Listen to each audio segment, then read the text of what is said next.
परमेश्वर के नाम की बड़ाई हो। प्रिय, हम धन्यवाद करते हैं एक बार फिर से परमेश्वर का कि चाहे परिस्थिति लॉकडाउन की ही क्यों ना हो, लेकिन परमेश्वर का वचन लॉकडाउन नहीं है। और धन्यवाद करते हैं कि एक बार फिर से परमेश्वर ने अपना वचन दिया हमको सीखने के लिए और अपने जीवन में कुछ पाने के लिए। प्रियो, ये परमेश्वर का वचन है, ये सामर्थी है, पवित्र है, जीवित है। और चूंकि ये जीवित है, इसलिए ये मनुष्य से, समस्त मानव जाति से ये बात करने वाला वचन है।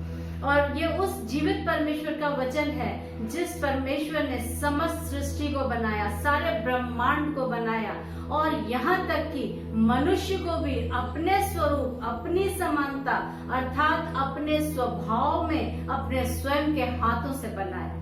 परमेश्वर इसीलिए मनुष्य जाति को बहुत प्रेम करता है। प्रियो, ये विश्वास करें कि परमेश्वर मनुष्य से बहुत प्रेम करता है। लेकिन जब इस पृथ्वी पर पाप का पदार्पण हुआ और पाप के साथ पृथ्वी पे रहने वाले मनुष्य, समस्त मानव जाति पाप में डूबती चली गई, पाप के अंधकार में खो गई, पाप में अपने आप को पाप में डुबा दिया।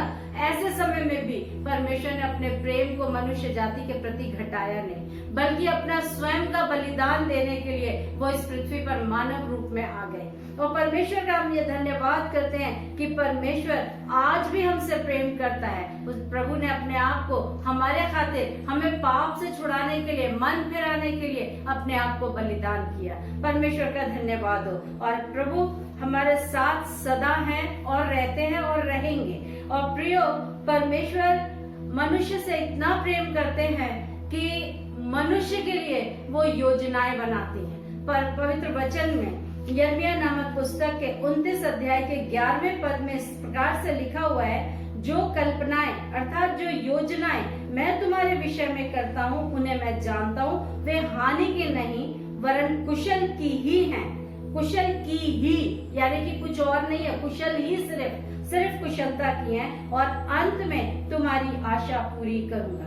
वास्तव में प्रभु हमसे आज भी प्रेम करते हैं, इसलिए हमारे लिए योजनाएं बनाते हैं और वो ये चाहते हैं कि उनकी योजनाएं ऐसी हों जो मनुष्य के कुशलता की, उन्नति की और भलाई की हो। और क्योंकि प्रभु ये चाहते हैं कि मनुष्य पाप से मन फिराकर और पाप के अंधकार से दूर होकर ज्योति में आ जाए। और वास्तव में ज्योति स्वयं परमेश्वर है। परमेश्वर ने कहा, मैं जगत की ज्योति हूँ। और प्रभु चाहते हैं कि मनुष्य मन फिराए और परमेश्वर के चरणों में अपने जीवन को व्यतीत करे।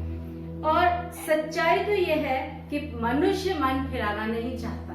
मनुष्य आज भी, अधिकतर मनुष्य ऐसे हैं, अधिकतर लोग ऐसे हैं जो अपने धन दौलत पर, अपने नेम फेम पर, अपने ऊंचे पदों पर या ऊंचे पद वाले अपने मित्रों पर ही अपना भरोसा रखते हैं। लेकिन अगर सच्चाई से देखा जाए तो इस समय की परिस्थिति में एक बीमारी यानी कि कोरोना नामक एक छोटे से वायरस ने इस बात को दर्शा दिया है कि वक्त आने पर मनुष्य का रुपया, पैसा, ऊंचा ओहदा, नेम फेम, उसके ऊंचे तबके के दोस्त कोई भी काम नहीं आ सकते।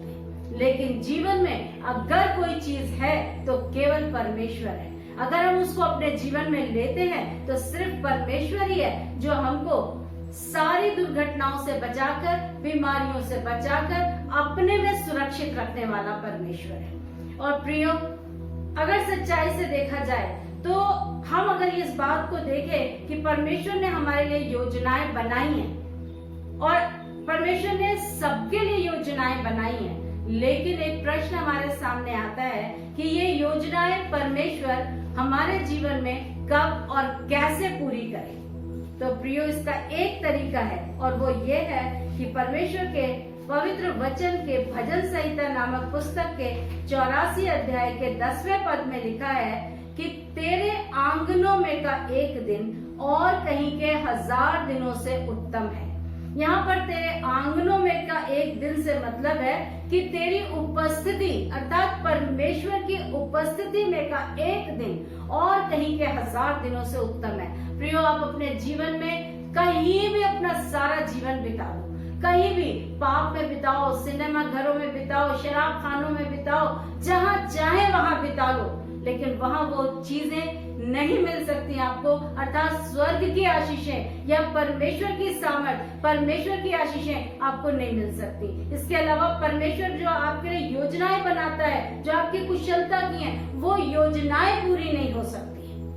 केवल एक ही जगह है जहाँ पर परमेश्वर उन योजनाओं को पूरा करता है, और वो है परमेश्वर की उपस्थिति। और प्रियो, क्यों कहा गया कि परमेश्वर की उपस्थिति में का एक दिन, सिर्फ एक दिन, और कहीं के 1000 दिनों से उत्तम है। ये इसलिए कहा गया है क्योंकि वो एक दिन ही, वो मुबारक दिन, धन्य दिन हमारे जीवन का होता है, जिस दिन में परमेश्वर तुरंत अपनी उन योजनाओं को जो हमारी भलाई और कुशलता की बना के उसने रखी हैं, उनको वो पूरा कर पाता है। प्रियो, बाइबल में एक जक्कई नामक व्यक्ति का वर्णन किया गया है, और ये बताया गया है कि एक बार कि वो जक्कई व्यक्ति जो था, जक्कई नाम का, वो चुंगी लेने वालों का मुखिया था और बहुत धनी था, और सारा जीवन उसने न मालूम कहां कहां बिताया होगा।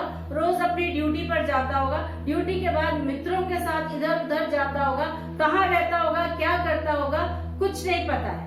लेकिन इतना जरूर पता है कि जब उसने अपने पापों से पश्चाताप किया था, उस समय जो उसने शब्द बोले थे, उससे ये पता चलता था कि वो जरूर पाप में डूबा हुआ था और अन्याय का पैसा कमा रहा था, अन्याय का धन दौलत कमा के वो बहुत धनी हो चुका था।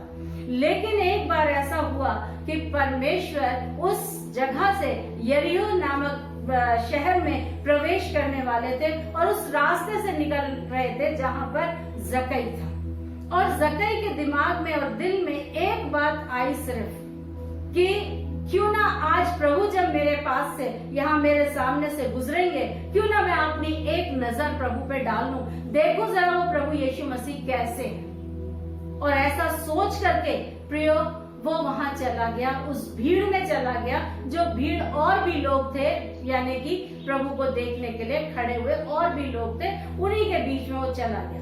लेकिन उसके लिए ये बताया गया है कि वो कद में नाटा था, इसलिए भीड़ के में हो करके वो प्रभु को देख नहीं सकता था। उसने एक उपाय किया कि सामने गुलर का पेड़ था और वो उस पर चढ़ गया, और उसका दिल जो था वो बिल्कुल बेताब था। अब पता नहीं बाकी भीड़ किस उद्देश्य से प्रभु को देखना चाहती होगी, लेकिन इस जक्कई नामक व्यक्ति का कोई ना कोई उद्देश्य था, इसीलिए उसने इतना यत्न किया कि इतना मेहनत करी कि जाके पेड़ के ऊपर चढ़ करके बैठ गया प्रभु को देखने के लिए। और प्रियो, जब प्रभु वहां से गए, इतनी बड़ी भीड़ थी, प्रभु ने किसी भीड़ में, उस भीड़ में किसी को नहीं देखा, लेकिन उस भीड़ में प्रभु ने केवल जक्कई के ऊपर दृष्टि की और जक्कई को हुक्म दिया कि हे जक्कई, झट नीचे उतर, क्योंकि आज मुझे तेरे घर में होना है। और जक्कई एकदम नीचे उतर आया और प्रभु को अपने घर ले गया। वो एक उसके जीवन का मुबारक दिन था, और जब प्रभु उसके साथ उसके घर में पहुंचे तो प्रियो, प्रभु ने जक्कई से कुछ भी नहीं कहा, लेकिन जक्कई ने अपने आप प्रभु के सामने अपने दोष को मान लिया, अपनी गलती को मान लिया, और ये कहा कि हे प्रभु, जिसका मैंने अन्याय से लिया है उसको चौगुना लौटा दूंगा और अपनी संपत्ति कंगालों को दे दूंगा। इस तरीके से उसने अपने पाप का पश्चाताप किया। वो एक दिन था, आज तक तो उसने पाप को सोचा भी नहीं था। जो पाप में जीवन उसका बीत रहा था, उस जीवन में उसने पाप नाम की चीज को तो देखा ही नहीं था, सोचा ही नहीं था। लेकिन एक दिन जब वो प्रभु को देखने लगा, उसने अपनी नजरें प्रभु पे जमाई, प्रभु की उपस्थिति में पहुंच गया, तो उसको पाप दिखाई दे गया अपने जीवन का। उसे पता चल गया कि मैं पापी हूँ, और उसने तुरंत अपने पाप की माफी मांगी। और प्रियो, जानते हैं प्रभु यीशु मसीह ने क्या कहा? प्रभु ने उससे ये कहा कि आज इस घर में उद्धार आया है। और वो घर जो ईंट पत्थर का बना हुआ था, जिसमें प्रभु उसके संग गया था, प्रभु ने उस घर के बारे में वो बात नहीं कही थी। वो बात जक्कई के जीवन के लिए कही थी कि इस जीवन रूपी घर में आज उद्धार आ गया, यानी कि आज ये जीवन पाप से आजाद हो गया।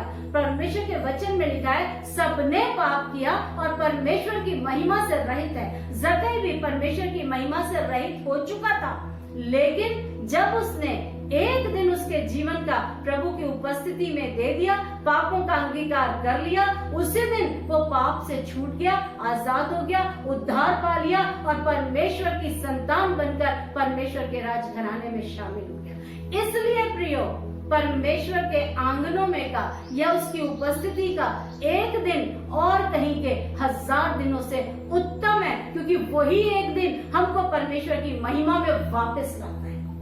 क्या मेरे प्रिय भाइयों बहनों, आप इस बात पर विचार करते हुए अपने जीवन में आज तक आपने जीवन जहां भी और जैसा भी बिताया, लेकिन उसे भूलकर केवल प्रभु को देखने की लालसा अपने दिल में लाएंगे?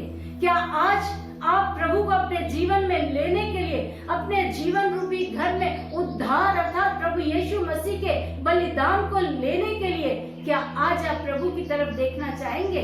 प्रभु को अपने घर में अर्थात अपने जीवन में लाना चाहेंगे? अगर आप एक बार प्रभु को मौका देंगे तो याद रखिए कि आप पाप की दलदल और कीचड़ से निकलकर आजाद होकर प्रभु के राज्य में प्रभु के संतान बनकर शामिल हो जाएंगे। प्रभु आप सबको आशीष दे।